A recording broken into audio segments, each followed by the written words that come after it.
this is why I stayed married for 27 years.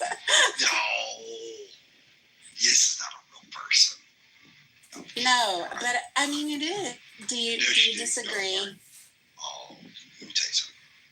I've been married twice, and that's my current wife. Hopefully my will say that thank God for my first wife for having to put up with my bullshit to train me the way to be a good husband. Because she had to deal with the bad side of me. Just here's heavy men are on this stage right now. I'm going to give you a listening. I'm going to give you one mind. This is real easy. Anybody have marriage problems? Here it is. I'll save you a lot of money. Do it before you're asked to do it, and you'll get laid probably twice a week.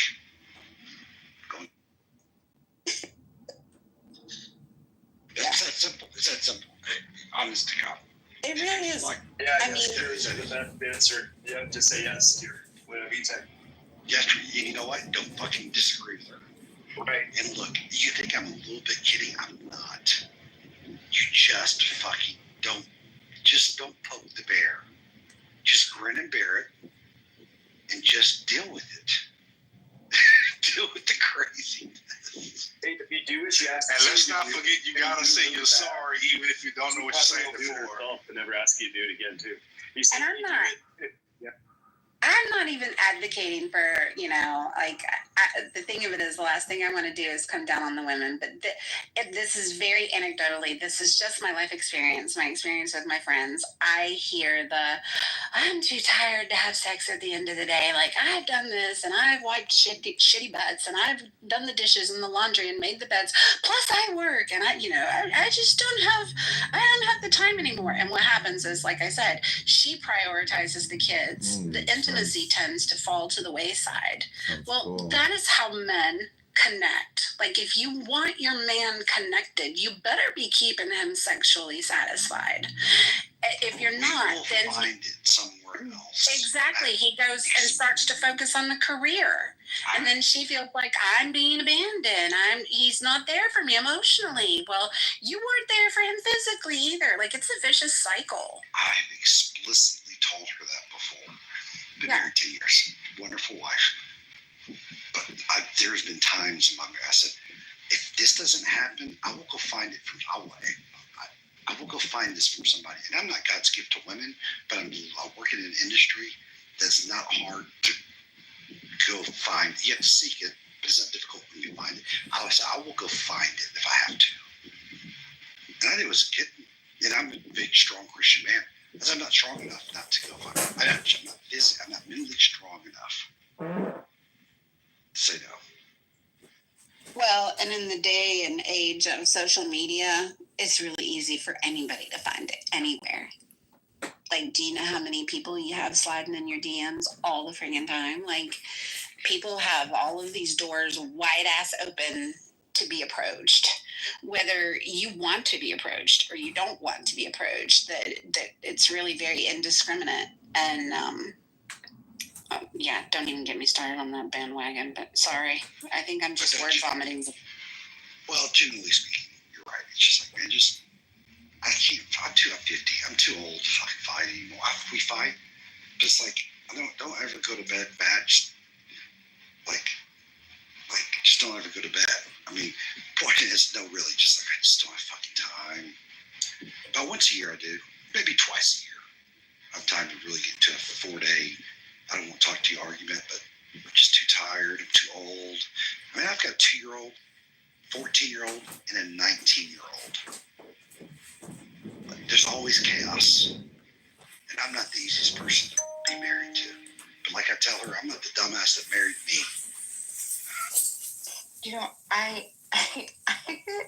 This is really funny, and this may not help anybody. It may help somebody. I read 2 books a few years ago, and I swear, whenever I want to improve something in my life, I refer back to these books. And it's so crazy how I can break a bad habit that I want, whether it has to do with me or a family member or whatever else. But I just follow the instructions. They're 2 books. They're very similar, but they have different layouts. and they cover different things in the same way, if that makes any sense. It's called Atomic Habits, and the other one is Tiny Habits. And I think if you're a guy, right, you just have to be smarter than your woman stupid. That's something that I like to say to everybody. Just be smarter. Just be smarter than they're stupid. Because listen, we get emotional and we get overwhelmed. And I'm not saying it's an excuse. I'm just saying this as an objective, like an observing woman. We don't understand ourselves a lot of the time because of the emotion. Hormonally, these hormones will hit us, and we're like feeling this dread or this anxiety or this despair even before there might not be any change, and then we realize, oh my gosh, it's time, it's that time of month, it's a period. But even when you're aware and you know that you're in that realm or in that thing, like, you don't know how to fix it, right? You can try to balance, you could do supplements, you could do methylation, and that's all fun, and that might help, right? And exercise and all that stuff, and I would encourage all of that, right? But a lot of the times you don't. It's just what it is. And then you're gonna have to go through menopause, you're gonna have to go through a lot of stuff. So back to the point: Atomic Habits and Tiny Habits. Be smarter than her stupid. If like you guys have kids, go through these habits and find they're very specific. It says make the bad habits harder to get to, make the things that you want to change easier, just make them very salient, very easy to access. And so you got to think and you got to work around stuff. So if it's like dinner time, make it a point to, okay, clean up dinner, help get the kids on the night that you're wanting, right? Get the kids ready for bed. Don't ask, don't wait, just do it. Get everything all cleaned up. The bed, make sure, I know this is funny, but I know that this is for a lot of women. It's stressful when the bed isn't made nice. It's just like, you just make sure the bed's like, just reset a little bit, get the pillows ready. Okay. We're going to mess it up at the end of the night. No, you're not. I'm telling you, you're not. It's just going to be, you just have to follow, you have to do your checklist, but it's going to be specific to you. Go through the Atomic Habits and Tiny Habits, and because it might be something different. It might be a different time. It might be like a morning thing where you're going to have to like connect with her in the morning really early. Wake up, make sure that you like make her a cup of coffee or make her smoothie or do something that's going to, women, because also the hormones, because they work against us, they also work for us. You could turn, I am telling you, you could turn a monster into a little baby that's jumping the D in a second. Like, if you just do the right thing, like you gotta press those right buttons. So you just make us, and we're nurturers and we're lovers. So you show us that cute little thing that, oh my gosh, that's so romantic. He made me a cup of coffee. He made me my favorite. He made me my lunch. Oh my gosh. He brought me a little flower. He made me a little note. He did a little emotional check-in, whatever they might be. But you gotta know your woman and I'm telling you, read these books. If they're like little micro, like flirty micro moments, or a scheduled touch point, like every week you like set aside a certain amount of time just for like the two of you, whatever it might be. No phones, make it really central, but you got to know her, you know what I'm saying? That's it. I ask my wife every morning, literally almost every morning. This is something taped. I said, no. I go, sweetheart, you want my dick for breakfast? See, like, maybe if you're not getting it, and just hear me out. Just hear me out. I say that. If you're not getting it, that might not though be the thing. That might not be her thing. That might be your thing, but that's not turning the thing. I know. I do it. She knows that's just my personality. She just continues to sleep. She's not yet said yes, by the way. But one day she will. But she just. See, the thing, you don't want her, Matt, you don't want her to like roll her eyes like, oh my God, or laugh. You don't want it to be funny. You want her to be like, oh my God, like, yes, come over here. You know what I'm saying? Well, yeah, I get it. That's my personality. She gets it. That's what I mean. Well, yeah, there is no one size fits all for relationships. You figure each other out. Like, 30 years was not enough. I still didn't have everything figured out with him, but we sure learned a lot along the way. And I think more than anything, like, being able to communicate with each other, just kind of knowing who you are. It's like you said, Matt, it's not my thing, and she knows it's not my thing. And my husband was the same way. Like, he very rarely had like a quote unquote romantic bone in his body, but it was in all of the little tiny things that he did that just got me going. Like I would wake up and he'd leave Post-it notes on the mirror for me. Or he'd just send me a random text during the day and just say, thinking about you or whatever. They were never like these. I mean, he did occasionally come up with some pretty good grand gestures, but for the most part, for the duration of our marriage, it was all the little things. Like, honestly, that was my biggest regret after he was gone was. Well, that's right. You lost your husband. Yeah, I looked back and I thought to myself, I didn't do enough of the little things. A day never went by where I didn't know that he loved me. And like, if you're going to have a regret about something, like that was my biggest regret, that it was included in my eulogy. I didn't do enough of the little things. He loved hard in all of the ways that mattered. And they weren't magnanimous. How many years ago did you lose your husband? It's been 4 years.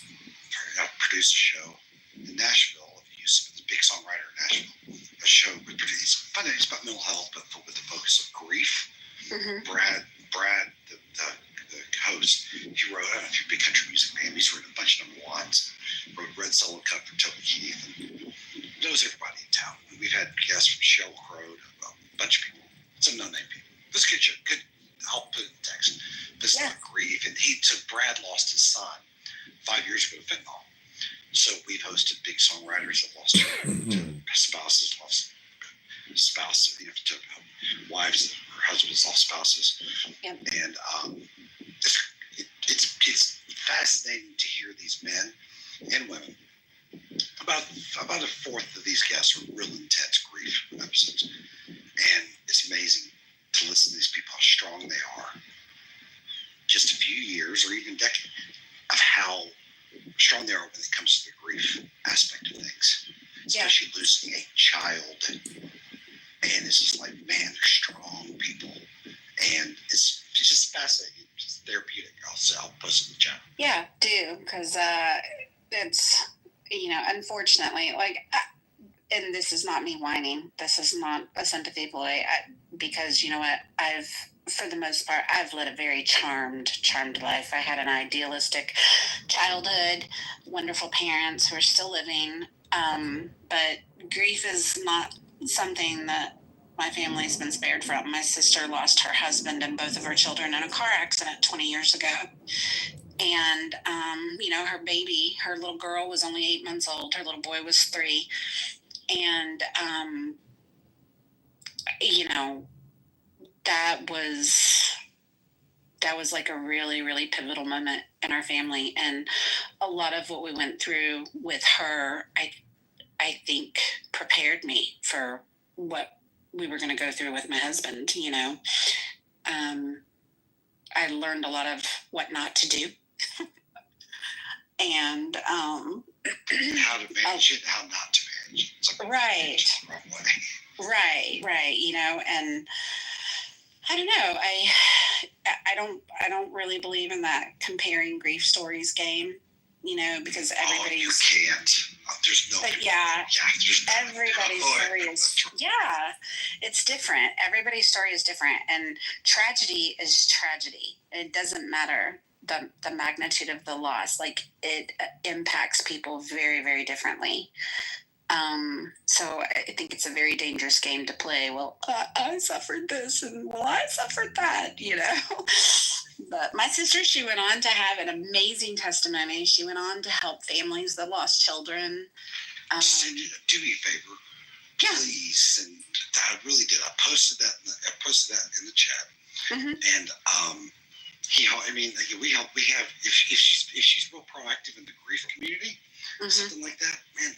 Again, even though we've had a Sheryl Crow, we've had these huge songwriters, actors, it's someone like that in the grief community, and it has a story, and reach out to that, and I'll put my email address. I don't know, we've flown that, that girl that abducted in plain sight. She was abducted twice as a teenager. It was a big Netflix show. We flew her in from Utah. we've had a long list of people. Some people you've never heard of. Dark humor Some people you and have heard her, I'll call it cerebral It's- humor. It's just And the a thing wonderful that- show, I think- and we produce it in Nashville. And if she's really been, if she's taken her grief story and turned it into, and I hate to, just for the lack of a, people haven't experienced this type of grief. I've been around it, so I've heard these men and women talk about children and whatnot. People that, to find somebody that really looks at finding the good in grief and finding the good in it are amazing people. Yeah. Fucking amazing people. For sure. For sure. And I'd love to have someone like that who's lost a family. Mm-hmm. I mean, Yep. I could not, I'm checking, like I told my wife, something happens to my 2-year-old, I'm checking out. I'm sorry, nothing's going to stop me.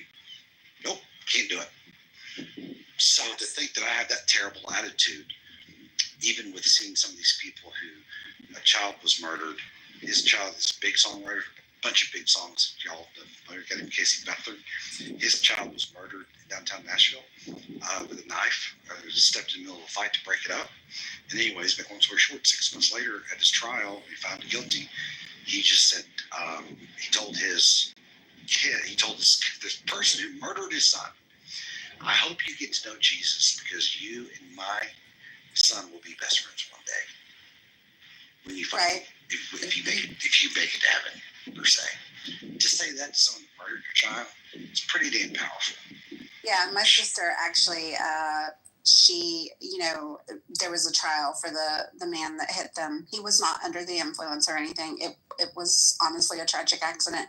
He was speeding and he ran a red light when he T-boned them. And repeatedly throughout the course of the 2 years before his trial, the district attorney tried to get my sister to coordinate and work with the victim impact group to provide like a victim impact statement at his trial and whatnot. He was charged with 3 counts of vehicular homicide. And my sister had declined to give a statement. She had tried pervasively through that 2 years to get people to, she had purchased a Bible for him. She had heard throughout town that he'd had a hard time, coping mentally with the accident and what had happened. And she tried many times to get people to provide a Bible to him, where she had written just a short little note inside the Bible, and nobody would pass it along for her. So she went to the trial, and towards the very end of it, her husband's parents, who did not really engage with them a whole lot, there wasn't like a great relationship there, they had provided a really powerful victim impact statement to the court, and they were pushing for maximum sentencing. And my sister tapped on the DA's shoulder and asked if she could go ahead and give a statement in the courtroom. The judge was honestly getting ready to throw the book at this guy, and the district attorney agreed. And so she was finally able to get up and walk over there and hand him the Bible that she had purchased for him almost 2 years earlier. And she got up on the stand and she basically told the court that there was nothing that they were going to do punitively to change the reality that this person woke up to every day. And she wanted to let him know that ultimately she knew that God was in charge of their destinies, that their days had been numbered from their birth, and that it was a tragic accident, and that she didn't hold him responsible. And the judge asked her, what would you recommend? And my sister said, well, he was speeding, and I mean there was some recklessness in that, and so my sister made some recommendations because the city had dedicated a park to her children, and she recommended like community time, helping with the upkeep of the park, suspended license, and the judge ended up granting everything that my sister suggested because of her testimony. And I don't know. That's pretty impactful. Grace is a powerful thing. It is. But yeah, I just sent them an email, and the YouTube thing. And feel free. I mean, share my contact information with her. I will. Yeah, we love me. They're Brad and Michelle are both heavily involved. He hosts 20 dads every first Wednesday of the month that have lost children, of which half are drugs, of which all of those are fentanyl. The other half are generally accidents. And then they also are part of two nonprofits, a bunch of mothers. They'll just send cards to people that have experienced something like this. And the dad's group is the same thing. So it's pretty, really impactful. Yeah, well, I will. I will definitely pass along the information. And I just subscribed to the podcast. Oh, there you go. We're about to release season. We have Amy Grant. You know who Amy Grant is? The big Christian artist back. I do. She's going to be our first guest. I mean, she's a badass. I mean, she's such a badass. Cheryl Crow was bad. I mean, Cheryl Crow and Amy Grant both talked about their faith, but most, their mental health. Yeah. I mean, politics aside, Cheryl Crow was a badass. God, she was fucking great. But I bit my tongue when afterwards we hung around for a few hours, shoot the shit. Me, her, and Brad and Michelle. I bit my tongue when she went to her political spill. Yeah, Cheryl Crow, I Will Remember You was sung at a lot of our dedications. She had some interesting things to say. She was sorry. Her career began with Michael Jackson. She was Michael Jackson's backup singer back in the 80s. And she mentioned it was just later in life in her 90s. She put two and two together. Let's just put that away. Yeah. Hey, Derisive. Hey, how are you, Serendipity? I'm good. How are you? Pretty good. Just trying to have a chill day. My work week was pretty brutal, and I woke up with a headache, but it's relenting now, and I'm just gonna take it easy. How about yourself? Doing pretty good. It's Saturday, so I'm happy. Yes. I like those weekends. You should join in the muff, Derisive. I just did. I just clicked the button to do it. Good deal. I'll let you go ahead. No, go ahead, Matt. I was going to go this far and run. There's one guest coming up. He'll be about the end of September. And he backed over his son. He shows up at baseball, hit batting cage. Son gets out of the truck, somehow backs over. Wife accuses him of doing it. And they went on social. If you Aaron Solomon, if you Google this guy's name and you start chasing the rabbit, like, this guy's a fucking asshole. He killed his son, all this stuff. And Aaron's like, so he spoke out for the first time about it. Just, April, when we take this episode, we'll come to 2 weeks later, the ex-wife gets arrested for hiring a hitman to try to kill him. What? Which is the follow-up. Now, his office is going to be the follow-up because we brought him back. Oh, yeah, crazy. See, back to women, y'all can be crazy. I know. Women are the craziest. All right, y'all. We got those hormones. I know, right? Yeah. Well, you do share my information. I will. So there you go. All right, I'll talk to y'all later. All right. Bye. Bye. Hired a hitman. Yeah.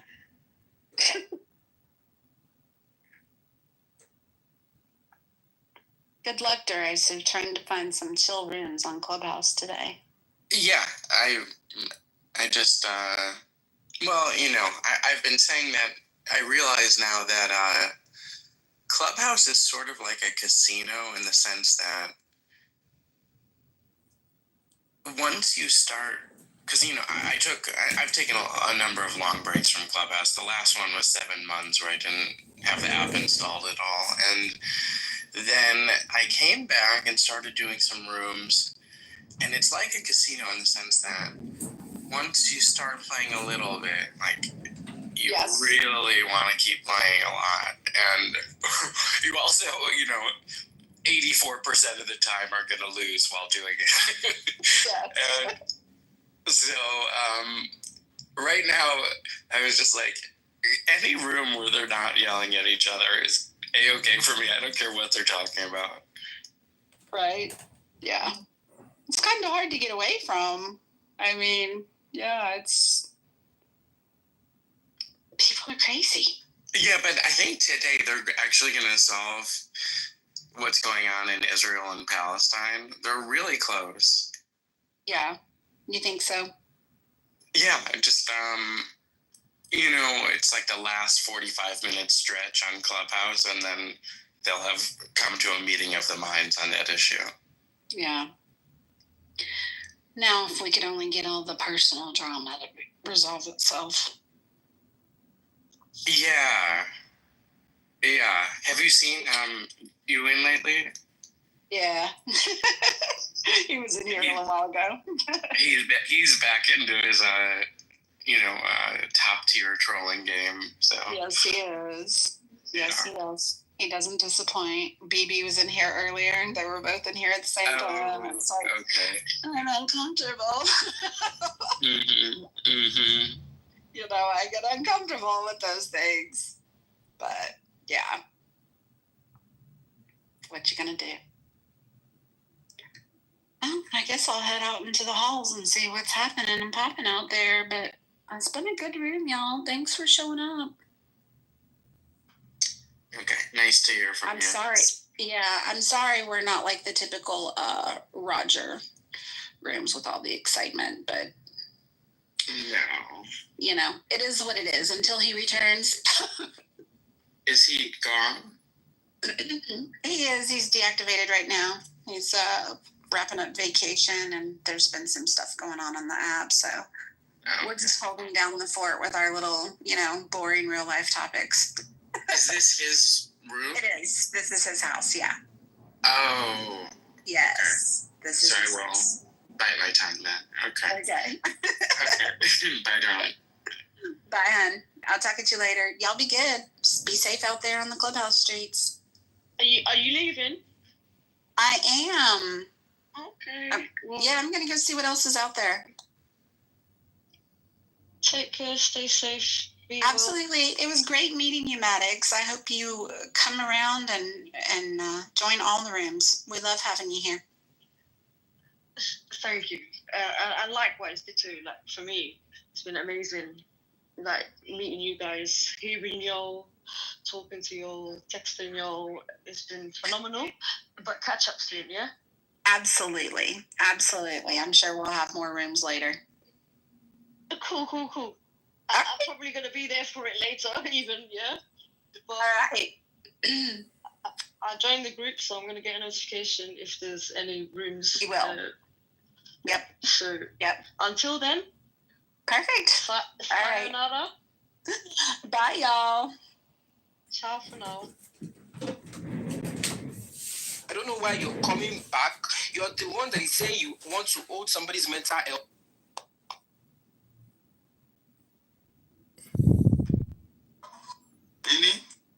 I need to tell you, okay, that I have to, basically he was saying it was trust the process. It's a process, and it's one that I just have to take. I think I have to remove my hands off of it and just trust the process. That's good. But he gives respected by my men. This is look at this here. So go ahead and repeat that. So black men don't like black women because blacks. Yes, they This is just what I've heard, like listening to black men on social media talk about black women. There's even a video of a black man going